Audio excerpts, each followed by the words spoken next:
Alléluia. Alléluia. Saint-Esprit, glorifie Jésus. Merci, Saint-Esprit. Alléluia. Qui sommes-nous, Seigneur, pour nous tenir devant ton peuple? Nous n'avons pas écrit une lettre pour te servir. Nous ne sommes même pas venus avec nos diplômes pour chercher l'emploi. Mais tu nous as pris comme des captifs. L'université nous forme. Ta parole nous transforme. Les péchés nous déforment. Je crois à ta parole. C'est celle ta parole qui nous transforme. Elle nous délivre, elle nous console. Fais-le, Seigneur. Fais-le, Seigneur. Fais-le, Seigneur. Pour ta seule gloire. Au nom puissant de Jésus, nous avons prié. Amen.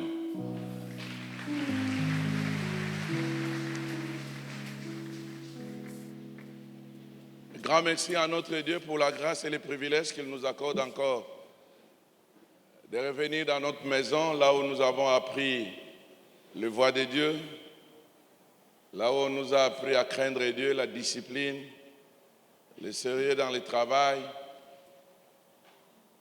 Nous voulons dire aussi merci à notre papa Israël, cet homme auprès de qui nous avons appris et continué à apprendre beaucoup de choses, ainsi qu'à sa femme, maman Rachel, toute sa famille, et aussi à tous les collaborateurs, en commençant aussi par mes collègues, le pasteur Joseph et les autres. Et toute l'église, l'Arche de l'Alliance Massina, qui est notre référence. Grand merci à chacun de vous. Je vous apporte aussi les salutations de ma femme. Elle m'a demandé de saluer son église. Parce que nos noms se retrouvent dans les registres, vous pouvez voir. Même s'il y a beaucoup de registres aujourd'hui, c'est l'informatique, tout est vraiment informatisé. Mais allez vérifier, vous allez voir nos noms. En tout cas, ça doit être parmi les 5 ou 20 premières personnes. Personne ne peut enlever cela, c'est l'histoire.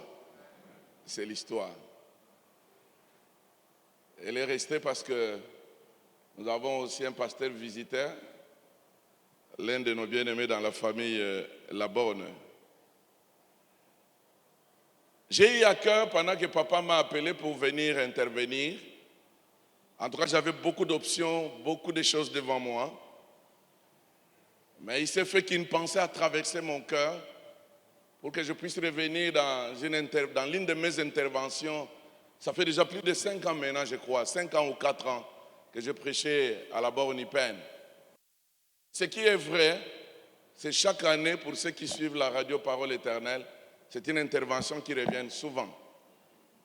Je vais parler de la visitation divine, qui est la manifestation de la grâce de Dieu. Les mois de décembre, c'est vrai, il y a beaucoup de choses qui se disent, mais j'aimerais dire à quelqu'un que le mois de décembre ne peut pas être pour nous un mois où nous devons vraiment réaliser que nous devons être plus proches de Dieu par rapport aux autres mois. Où les gens deviennent des intercesseurs. Où il y a des veillées de prière partout. Aujourd'hui, il y a des églises où ils ont 30 ans de nuits de prière pendant ce mois de décembre. D'autres ont commencé déjà avant. 60 ans de nuits de prière. Et laisse-moi dire à quelqu'un, à un certain âge, être dans un 60 jours de prière chaque jour sans sommeil, c'est un danger pour votre avenir. Même Dieu n'est pas d'accord avec ça. Donc tout ce qu'on nous présente pendant le mois de décembre, c'est vraiment des choses qui sont les bienvenues. Et il y a l'engouement. Non. Écoutez mes chers frères, il est le même hier, aujourd'hui et éternellement. Genèse chapitre 50, le verset 23 à 25. Genèse chapitre 50, parce que j'ai cherché la montre. Ah, ok. Genèse chapitre 50, le verset 23 à 25. Et le deuxième texte, c'est dans Luc chapitre 1, les versets 26 à 30, et on peut lire aussi les versets 37 à 38. Joseph vit le fils d'Éphraïm jusqu'à la 3e génération. Quelle grâce! Et le fils de Makir, fils de Manassé, naquirent sur ses genoux. Joseph dit à ses frères, je vais mourir, mais Dieu vous visitera. Et il vous fera remonter de ce pays-ci dans le pays qu'il a juré de donner à Abraham, à Isaac et à Jacob. Joseph fit jurer le fils d'Israël en disant, Dieu vous visitera et vous ferez remonter mes eaux loin d'ici. Quelle assurance! Luc chapitre 1. Nous lirons à partir du verset 26.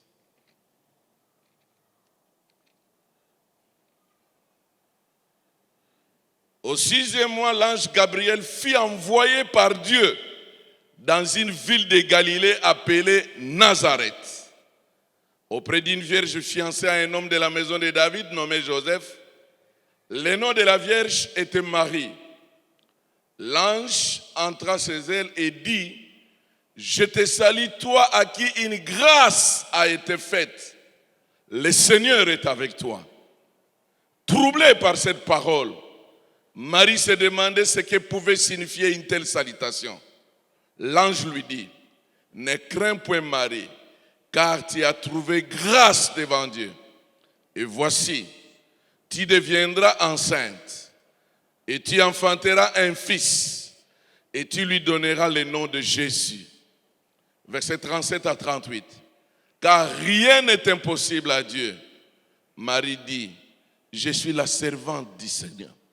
Qu'il me soit fait selon ta parole. Et l'ange la quitta. Joseph réalise qu'il est vers le soir de sa vie. Et il était convaincu que le temps était arrivé pour qu'il puisse se séparer avec ses frères. Mais Joseph décide de déclarer des paroles prophétiques qui va sceller cette séparation. Quelle manière de voir l'avenir. C'est merveilleux d'avoir une telle lecture des choses quand on marche avec Dieu. Quelqu'un qui est capable de prédire les choses qui doivent arriver. Et il est dit avec assurance. Ne vous dérangez pas. C'est vrai, il y a eu des choses qui se sont passées.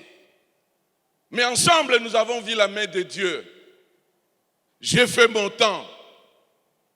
Mais je suis obligé de vous quitter. Ce n'est pas ma présence qui est importante. Mais ce qui est très important, c'est ce que Dieu va faire. C'est lui qui a commencé avec nous, il va continuer avec nous. Je sais ce dont vous avez vraiment besoin. Ce dont vous avez vraiment besoin, c'est la visitation de Dieu. Je vous dis avec assurance, Dieu vous visitera. Dieu vous visitera. Si nous pouvons définir la visitation divine, cette expression visitation divine, j'aimerais d'abord que nous puissions focaliser nos regards vers le verbe qui va nous aider à avoir la bonne compréhension de mon intervention. C'est le verbe visiter. Ce verbe visiter en hébreu, c'est paga. Et c'est ce verbe paga qu'on a ramené en français visiter. Le verbe paga en hébreu exprime l'idée d'une intervention amicale. Exprime l'idée d'une intervention active en faveur de quelqu'un ou en faveur d'un groupe. Mais dans quel but? C'est dans le but de les sauver. C'est dans le but de les bénir. Nous pouvons le voir dans Jérémie chapitre 29, le verset 10. Ça, c'est la première compréhension des pagas, d'où est venu le verbe visiter. Nous avons l'idée d'une intervention active, d'une intervention amicale, mais en faveur de quelqu'un. Ça peut être même en faveur d'un groupe, mais dans le but de les sauver, de les bénir. Mais ce même verbe paga peut aussi avoir l'idée d'une intervention en faveur de quelqu'un ou d'un groupe. Mais dans quel but? Mais dans le but de les punir. Psaume 89, verset 33. Donc la visitation divine peut prendre deux formes. La première forme, quand nous pouvons parler pour la bonne compréhension de la visitation divine, la première forme, c'est une intervention pour nous bénir. Une intervention de Dieu pour nous sauver. Une intervention de Dieu pour nous délivrer, pour nous libérer. Parce que Dieu ne peut pas nous voir demeurer dans la souffrance. Il ne peut pas nous voir demeurer dans des humiliations et ne pas arriver à intervenir.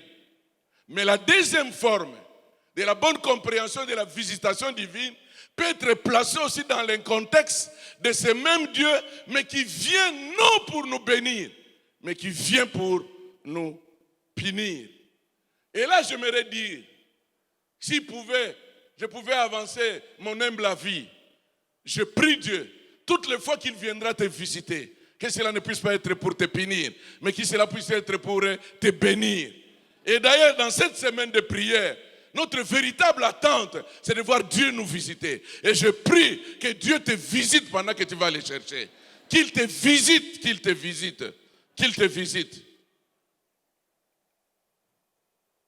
Pendant que je progresse, j'aimerais maintenant focaliser mon attention dans ce que je vous ai dit quand j'ai annoncé le thème.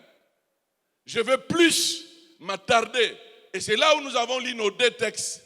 J'ai pris un texte dans l'Ancien Testament et j'ai pris un autre texte dans le Nouveau Testament pour des raisons d'équilibre. Je vais vite aller avec toi pour que tu puisses retenir ou à titre de rappel une fois pour toutes que la visitation divine, j'aimerais le placer dans le cadre de la manifestation de la faveur de Dieu envers nous. Chaque fois que Dieu te visitera, c'est la manifestation de sa grâce. Chaque fois qu'il te visitera, c'est la manifestation de sa grâce. Et n'oublie pas cela. Revenons dans le contexte de l'Ancien Testament, avec des exemples très pratiques. Il y en a beaucoup, il y en a les gens, mais je n'ai pris qu'un exemple pour bien gérer notre temps. Quand vous lisez le livre de Ruth, Naomi, bien sûr, en collaboration avec sa femme, avec son mari, excusez-moi, ils ont décidé de quitter Bethléem, aller vers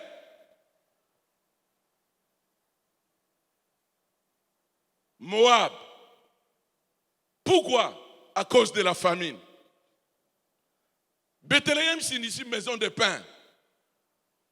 Une famine, une crise, une difficulté, mais qui n'a pas été bien gérée dans une famille, avec des décisions précipitées. Dans cette précipitation, pour aller chercher le mieux-être, sauver la vie d'une famille, mais une mauvaise direction. Et Mélèque est mort là-bas, les deux fils qui se sont mariés. Naomi apprend, pendant qu'elle est à Moab, que Dieu, malgré cette famine, il vient de visiter son peuple. Il vient de visiter Bethléem. Naomi s'est dit, mais pourquoi rester? Je ne suis plus ce que j'étais.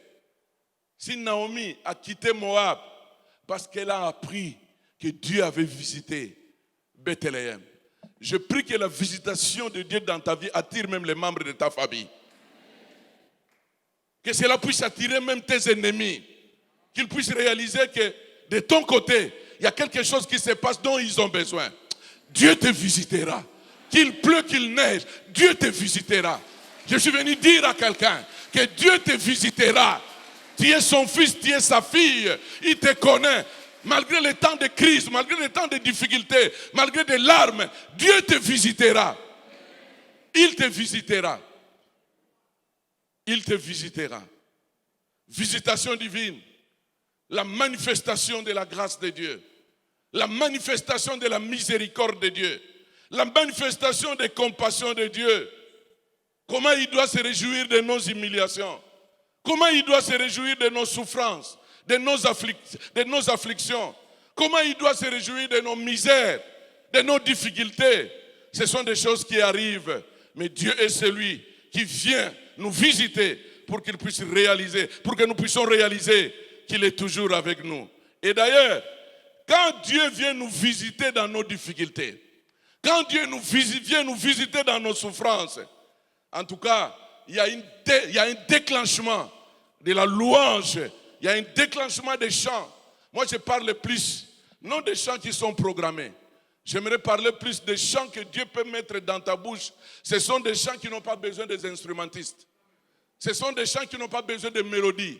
Et d'ailleurs, quand tu vas commencer à chanter cela, les gens vont te considérer comme si tu es devenu un fou. Un chant nouveau. Je parle d'un chant nouveau.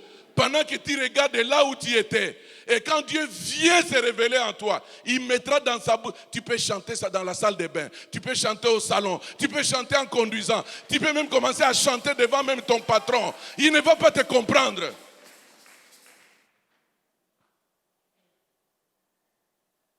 Des fois, nos cantiques, nos chants, nos louanges sont programmés, motivés par les autres. Je prie que Dieu te visite pour que tu puisses chanter un cantique que personne ne pouvait peut-être te comprendre. Et quand tu vas commencer à chanter cela, quelle mélodie céleste. Vous n'avez pas besoin des instruments. Tu peux même danser devant les enfants. Tu peux même danser devant ta femme. Tu peux même danser devant ton mari. Tu entres dans la cuisine, tu es en train de chanter. Tu es au salon, tu es en train de chanter. Tu vas, tu sors de la maison, tu es en train de chanter. Pourquoi? Parce que tu as été visité par Dieu. Un grand événement dont chacun de nous a besoin. Joseph dit à ses frères, Dieu vous visitera. Vous m'avez haï, vous m'avez rejeté, vous m'avez traité d'une manière qui n'était pas conforme. Je vis ce Dieu-là. Vous m'avez jeté dans une citerne. Il m'a fait sortir. Je dis à quelqu'un que tu sortiras. Tu sortiras. Malgré là où tu te trouves, tu sortiras. Que les démons le veulent ou pas, que tes ennemis le veulent ou pas, que les choses marchent au Congo ou pas, tu sortiras. Tu sortiras. Et c'est le même Dieu qui va vous visiter. Bien-aimés, la visitation divine est notre plus grand besoin. Un plus grand besoin de chaque enfant de Dieu. Les amis, les collègues, les frères de l'église peuvent compatir avec nous. Je n'en disconviens pas. Ils peuvent même sympathiser avec nous dans nos soucis, dans nos problèmes. Mais c'est la visitation divine qui changera réellement notre situation. C'est la visitation divine, mes chers frères, qui ouvre nos yeux et qui fait tomber les écailles.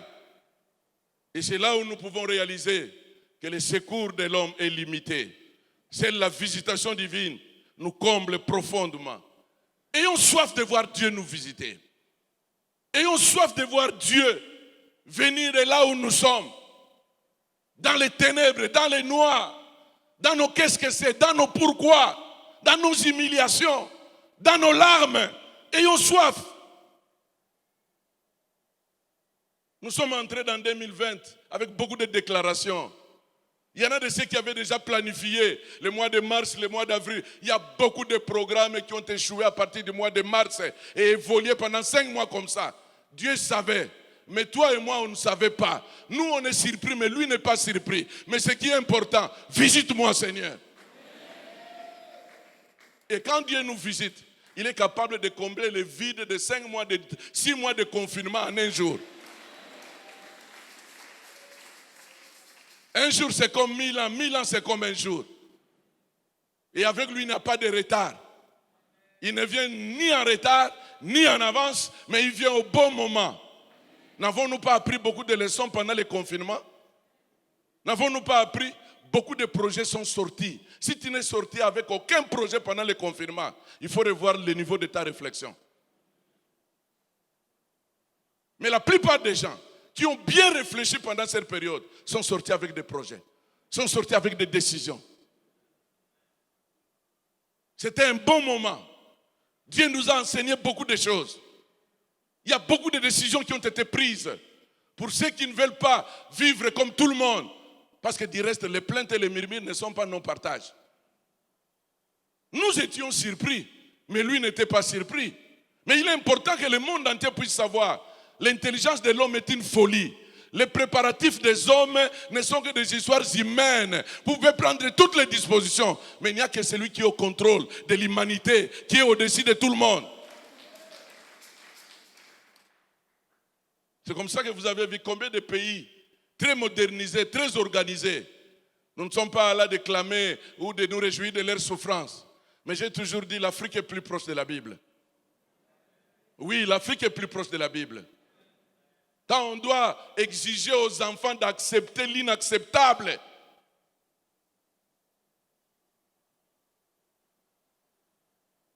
au nom de la tolérance, les garçons de 6 ans regardent, mais ça ce sont des hommes. Mais on lui oblige de croire que celui-là c'est ta maman. Pourquoi torturer l'enfant jusqu'à ce niveau-là? Il est important que Dieu récupère des fois la situation pour confondre la folie de l'homme blanc. Et Afrique, apprenons encore davantage à bien aimer Dieu. Parce qu'en réalité, nous n'avons pas tout ce qu'il faut. Nous vivons par grâce. On évolue. On n'est pas là-bas. Bien-aimés, nous avons besoin de la visitation divine. Ayons soif de cette visitation. Et que rien ne puisse nous faire rater cette visitation. Rien. Que l'incrédulité ne puisse pas te faire rater la visitation divine.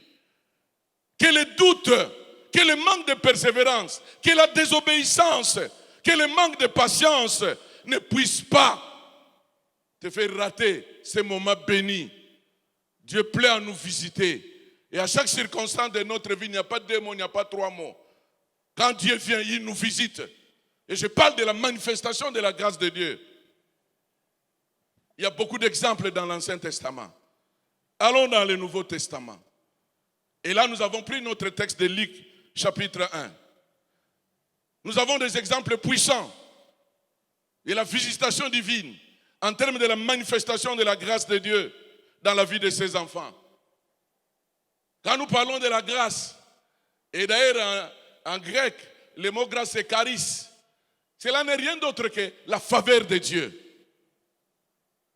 Quand nous lisons 2 Corinthiens chapitre 12, le verset 7 à 9, je ramène la pensée. Paul a l'écharde et Paul demande à 3 reprises que le Seigneur puisse lui délivrer de cette écharde. Le Seigneur répond à Paul, ma grâce te suffit.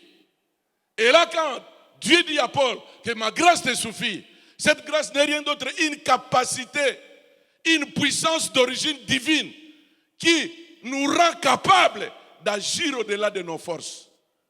C'est vrai, tu voulais la délivrance, mais je vais t'accorder une mesure de grâce, une force qui va t'aider de continuer à me servir, de continuer à expérimenter ma puissance. Qu'il n'y ait pas un conflit entre toi et moi. Tu ne peux même pas abandonner. Mais cela ne viendra pas de toi. C'est ma grâce en toi. Tu es comme tout le monde. Tu peux tomber, mais ma grâce te soutiendra. Ma grâce te soutiendra. Bien-aimés, nous tous nous aspirons à la réussite. Nous voulons nous épanouir, nous voulons progresser. Mais je vais te parler de 3 facteurs qui nous aident à progresser. 3 facteurs qui nous aident à s'épanouir.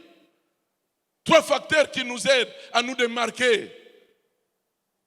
Le premier facteur, c'est le facteur héréditaire, que nous appelons des ressources innées, des aptitudes que nous avons reçues de nos parents. Il y a des gens plus jeunes dans ce monde. S'ils peuvent te dire leur parcours, ce qu'ils sont devenus, c'est juste tout simplement, c'est à partir de l'investissement de leurs parents, de tout ce qui était de leurs parents, qui a été transmis dans leur vie. Le deuxième facteur, c'est la formation. L'université, l'école. Nous avons beaucoup d'ouverture en matière de formation. Ça peut être formel ou informel. Il y a des gens qui peuvent réussir à partir d'une formation de 6 mois ici à l'INPP, on lui apprend à manipuler l'ordinateur, il maîtrise, il peut être embauché quelque part. Et c'est le début de l'histoire de cette personne-là. Mais la réalité est celle-ci, mes chers frères. Ces facteurs ont démontré leurs limites. C'est comme ça que nous avons certaines personnes qui ont suivi d'une manière régulière une formation assidue. Mais dans la pratique, ça n'a rien à voir avec ce qu'ils ont fait pendant toute l'année, pendant 6 ans, pendant 10 ans. Mais il y a un facteur, excusez-moi, que j'ai l'habitude d'appeler facteur de compensation, qui est aussi un élément capital pour la réussite en termes de progrès, en termes d'épanouissement, en termes de succès. Ne néglige pas ces facteurs. Les autres facteurs, je n'en disconviens pas. Ils ont fait leur temps. Il y a des preuves sur ça. Mais ces facteurs ont démontré leurs limites. Notre facteur efficace, facteur de compensation, c'est la grâce de Dieu. Je dis à quelqu'un que c'est la grâce de Dieu. C'est pour cela, si tu ne te retrouves pas au premier niveau, ne t'en fais pas. Si tu ne te retrouves pas au deuxième niveau, que personne ne puisse te faire tomber dans des soucis. Ne sois pas complexé, mais croyez à la grâce de Dieu. La grâce de Dieu est capable de te prendre dans les néants et te faire asseoir avec les grands. C'est un facteur puissant, incontournable, que beaucoup de chrétiens arrivent à négliger. Si nous pouvons comprendre cela en tant que chrétiens, il n'y aurait pas de jalousie entre nous. Il n'y aurait pas de dispute. Il n'y aurait pas de compétition. Parce que dans ce parcours, chacun a un colis de sa grâce. Je suis venu dire à quelqu'un, le temps est venu que Dieu te visite. En termes de la manifestation divine, en termes de sa grâce. C'est vrai. Tu es habitué à te lamenter, à pleurer. Tu as beaucoup de questions. Mais j'aimerais revenir avec un exemple très pratique dans le Nouveau Testament. Luc chapitre 1. Ce qui a distingué Marie par rapport à toutes les autres vierges, par rapport à toutes les filles qui étaient à Nazareth, si l'ange a reçu une mission particulière, l'ange Gabriel, ce n'était pas pour aller visiter un grand homme de ce monde. Ce n'était pas pour aller visiter un palais royal. C'était pour aller visiter une jeune fille dans la personne de Marie. Dieu connaît ton adresse. Il connaît ce qui se passe dans ta vie. Voilà pourquoi tu as tout intérêt de continuer à marcher avec lui. N'abandonne pas. Même si tu ne vois rien aujourd'hui, n'abandonne pas. Même si tu ne vois rien demain, n'abandonne pas. Même si tes attentes de 2020, il y a une voix qui te dit que peut-être non, attends, nous ne sommes pas encore arrivés le 31 décembre. Continue à espérer. Continue à espérer. Espère encore. Et d'ailleurs, la Bible dit, Christ en nous, l'espérance de la gloire. Christ en nous, un mariage heureux. Christ en nous, un avenir heureux. Continue à espérer.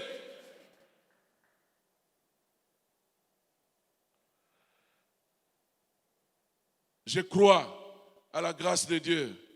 Et je continue à croire à la grâce de Dieu. Quand nous lisons la Bible, j'aime cette très forte déclaration où la Bible dit que la grâce de Dieu n'a jamais été vaine. Elle nous donne accès à des choses que nous ne pourrons jamais bénéficier par notre propre force ni par notre intelligence. Ce que j'aime, quand la grâce de Dieu entre en action, quand elle vient vers nous, elle ne considère pas nos origines. Elle ne considère pas nos niveaux d'études. Elle ne considère pas nos avantages ou désavantages. Pas même nos comptes à banque. Si nous sommes vides et informes, elle vient remplir ces vides. J'ai appris à dire à quelqu'un, et je vais te le dire aujourd'hui, il y a parmi les phrases, parmi les mots qui choquent, qui nous choquent davantage, quand quelqu'un te dit que tu n'es rien, et d'ailleurs tu n'as rien, beaucoup de gens ont été perturbés. Ils ont même manqué l'appétit.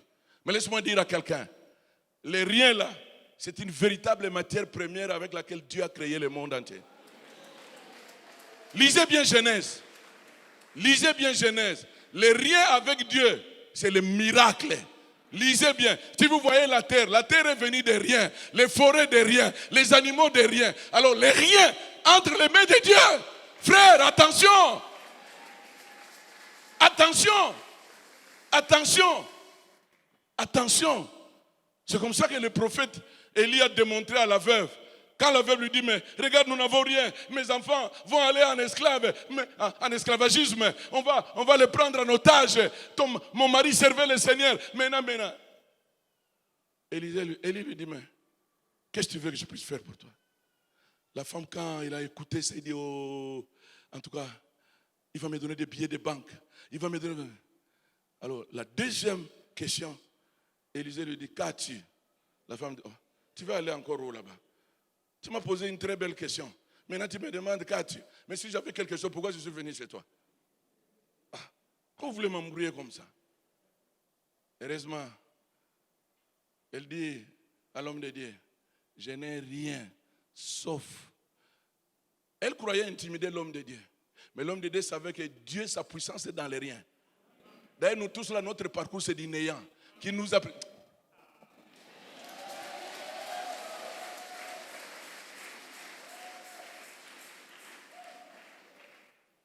Oui, rien, mais entre les mains de Dieu, avec Dieu,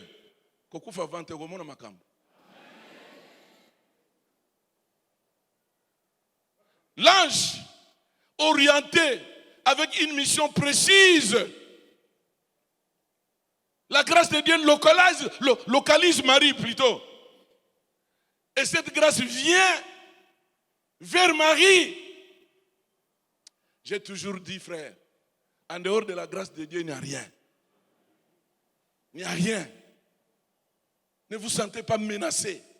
Ne vous sentez pas complexé par rapport à tout ce que tu peux voir à gauche, à droite. Comptez sur notre troisième facteur, qui est le facteur de compensation, qui est la grâce de Dieu. Elle est agissante. Elle est plus puissante. Elle a confondu les mondes. Elle a confondu les intelligents de ce monde. Elle a confondu des familles. Elle a confondu des sociétés. Elle est encore agissante aujourd'hui. Je prie que la grâce de Dieu te localise parmi les chômeurs. Je prie que la grâce de Dieu te localise parmi les stériles. Je prie que la grâce de Dieu te localise parmi les orphelins. Je prie que la grâce de Dieu te localise parmi les médecins, parmi les politiciens, parmi les PDG, parmi les célibataires, parmi les avocats, parmi les hommes d'affaires. Vous êtes nombreux, mais que la grâce de Dieu te localise. Vous pouvez terminer ensemble. Ce qui a distingué Marie, ce n'est pas sa belle figure. Ce qui a distingué Marie, c'est la grâce de Dieu tout simplement. Que la grâce de Dieu te distingue. Que la grâce de Dieu te distingue. Que la grâce de Dieu te distingue. Bien-aimés, c'est merveilleux quand le Seigneur nous visite. Et nous devons avoir soif de la visitation divine. 4 choses avant que je puisse évoluer. Très importantes pour souder mon intervention. Parce que je vais vous amener à réaliser que la visitation n'est rien d'autre que la manifestation de la grâce de Dieu.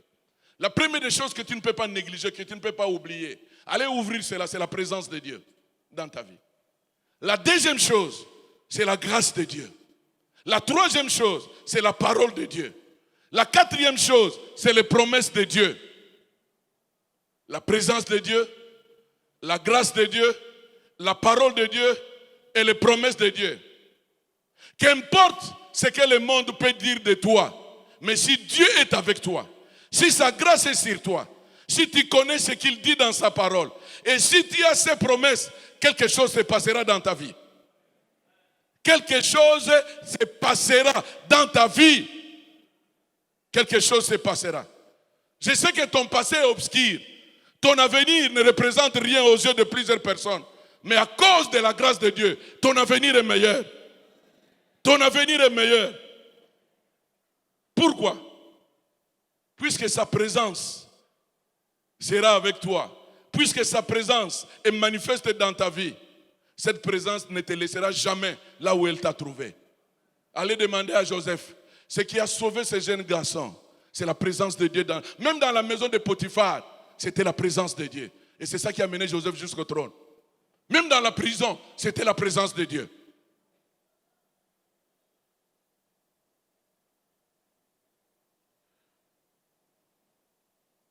En dehors de la présence de Dieu, si la grâce de Dieu est sur toi, mon frère, tu deviendras Par la grâce de Dieu, tu deviendras.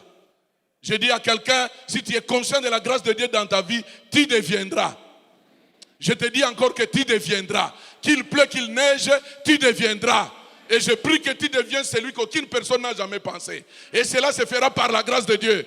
Tu deviendras un grand, tu deviendras incontournable. Tu deviendras la personne à qui on doit avoir comme référence. Tu deviendras. Ce n'est pas pour rien que Dieu est en train de te préparer. Ce n'est pas pour rien. Ce n'est pas pour rien qu'il t'a coffré, qu'il t'a mis à l'écart. Ce n'est pas pour rien qu'il a accepté que tu puisses prendre ce chemin-là, alors que les autres sont en train de te dire que tu es en retard. Tu n'es pas en retard. Dieu est en train de te préparer pour que tu puisses devenir. Tu deviendras par la grâce de Dieu. Troisièmement, la parole de Dieu. Dieu n'est pas derrière le ministre, le président. Il n'est pas derrière, mais Dieu est derrière sa parole. Pourquoi? Il est derrière sa parole pour exécuter. Et d'ailleurs, Dieu a accepté de devenir sentinelle.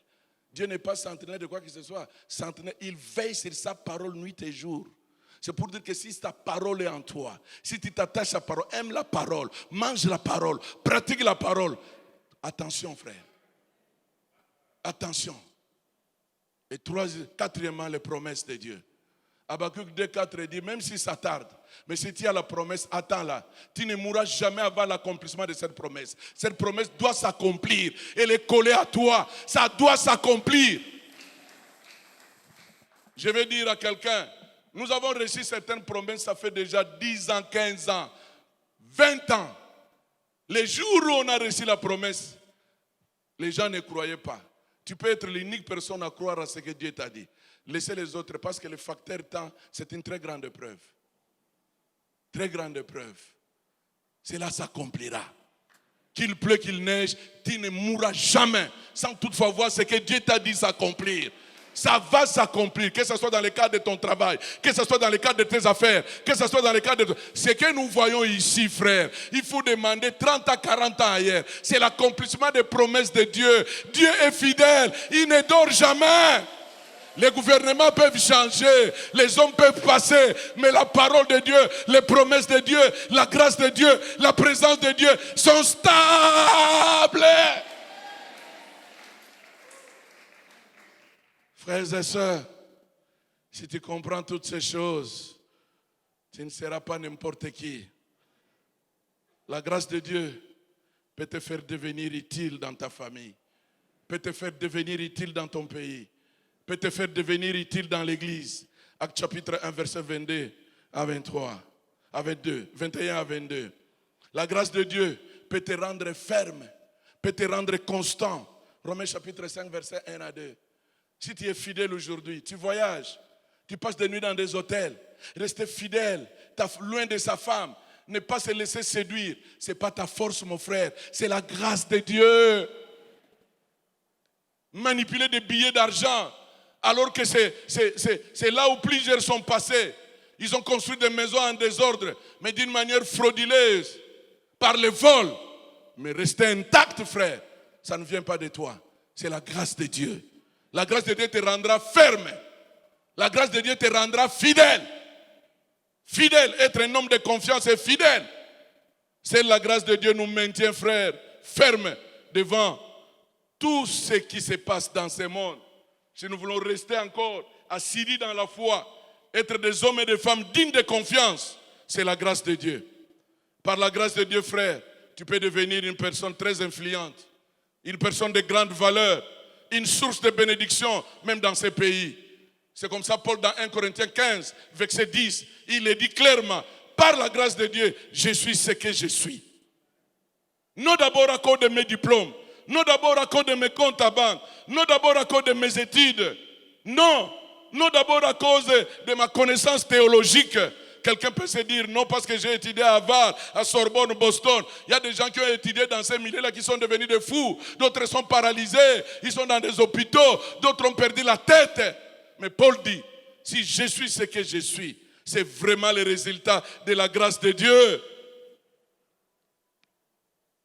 Point de besoin d'envier les gens. Point de besoin. C'est par la grâce de Dieu que Joseph est devenu Premier ministre.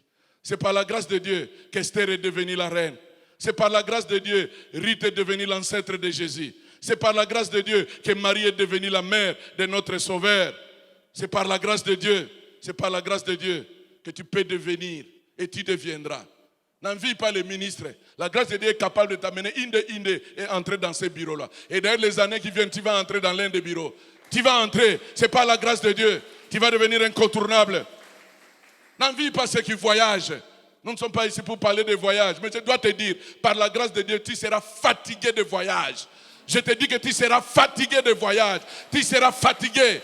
Fatigué de bureaux climatisés. Par la grâce de Dieu, tu seras fatigué. Je crois et j'aimerais dire à un orphelin, par la grâce de Dieu, tu vas terminer tes études. J'aimerais dire à un célibataire, par la grâce de Dieu, tu vas te marier. Par la grâce de Dieu, par la grâce de Dieu.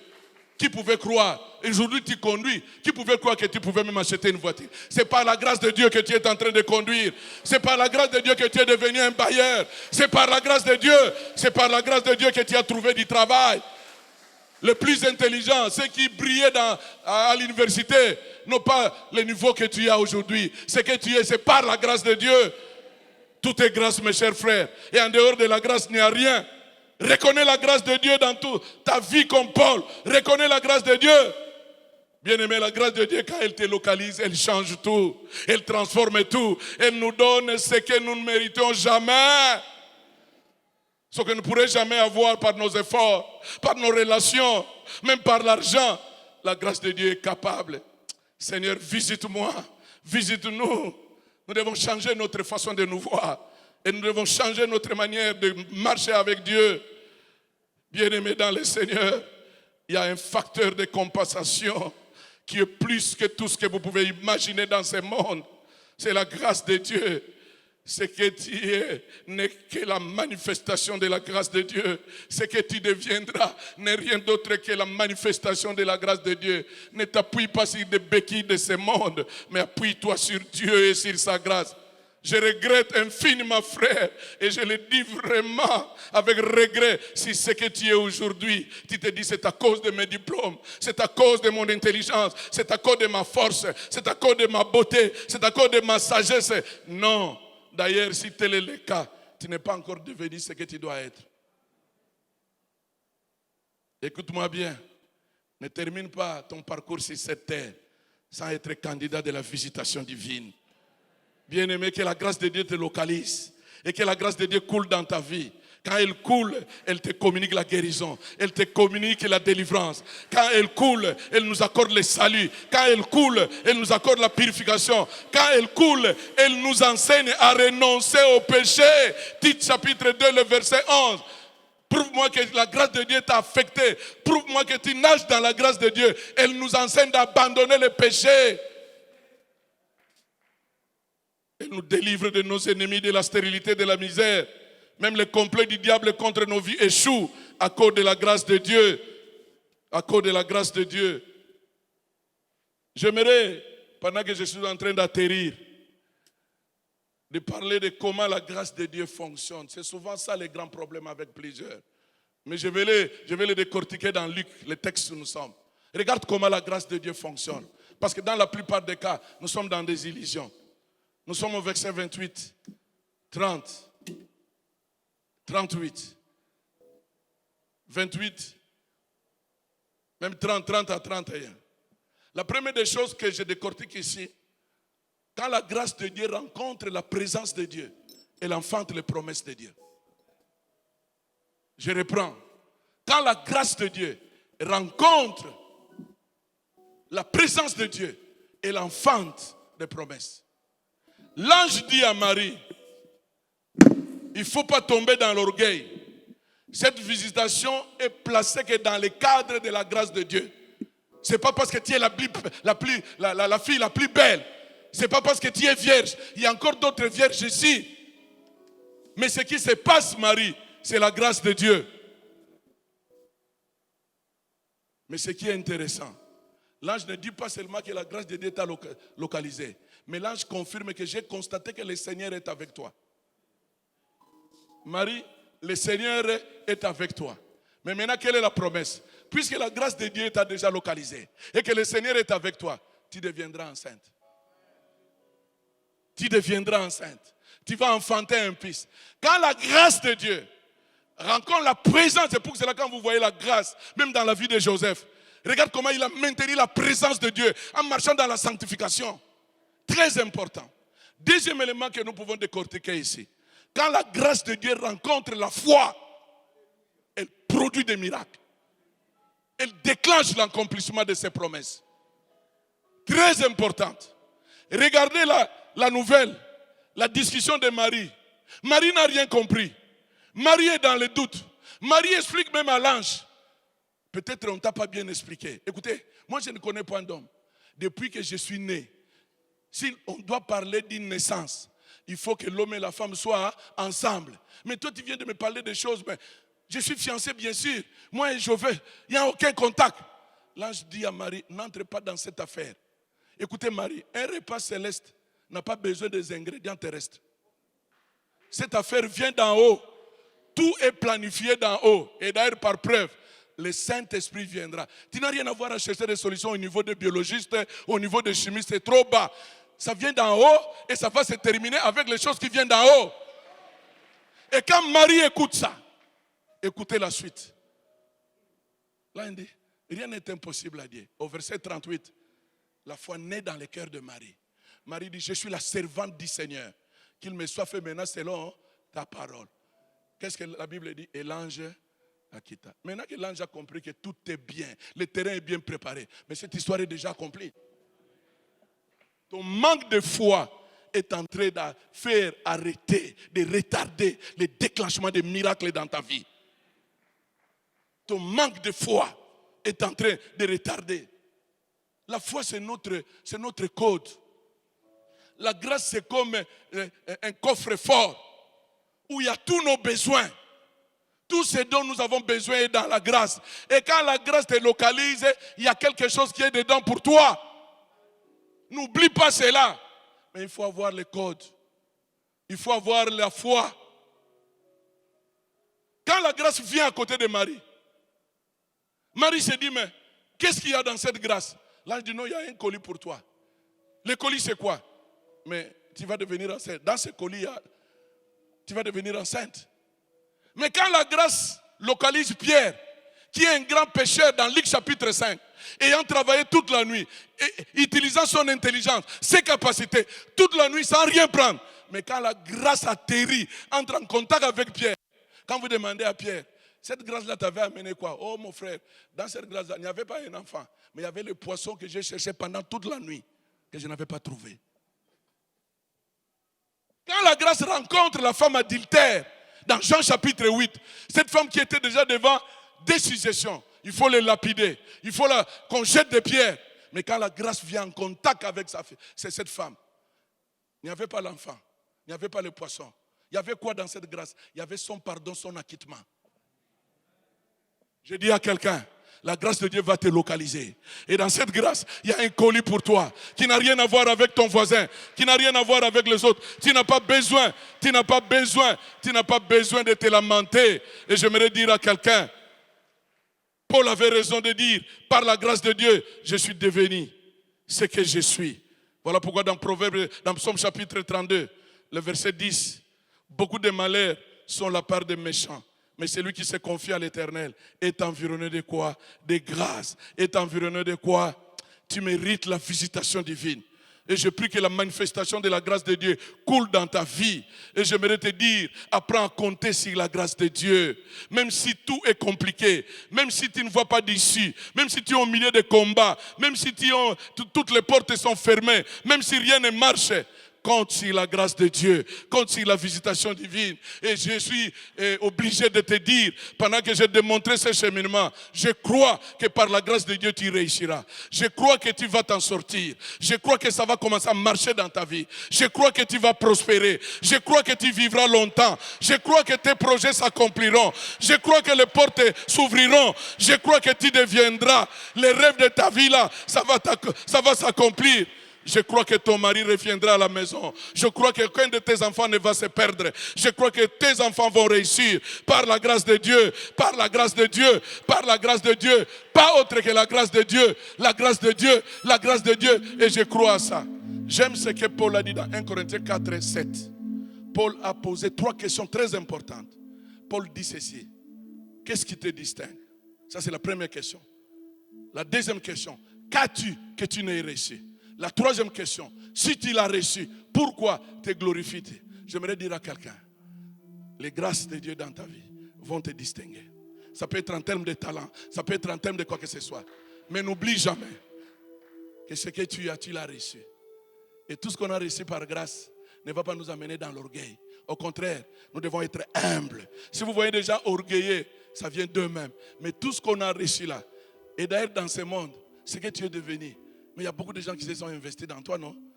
Chacun de nous a reçu quelque chose. Mais tout ça, c'est la grâce de Dieu. Et si tu sais que cela est venu de quelque part, et notre véritable source, même s'il peut utiliser les gens, notre véritable source, c'est Dieu lui-même. L'origine, reconnais la source qui est Dieu lui-même. Ne tombe pas dans l'orgueil et sois reconnaissant. C'est pour cela que vous allez remarquer le parcours des gens qui ont expérimenté la grâce. Ils n'ont qu'une seule responsabilité. C'est cette responsabilité que Jésus a réclamée dans Luc chapitre 17. Où sont les 9? Vous étiez 10 en train de crier. Interviens. Nous voulons que tu nous visites. On est marginalisés. C'est en cours de route qu'ils ont constaté qu'ils étaient guéris. Un seul, les Samaritains, a compris que ma guérison, c'est la grâce de Dieu. Je dois rentrer pour aller rendre grâce. Il est revenu. Jésus est frustré. Très frustré. Jésus dit, mais quoi? Où sont les autres? Vous devriez être ici 10 personnes. J'ai entendu 10 voix qui criaient. Mais il n'y a que toi. Frère, moi je considère le mois de décembre.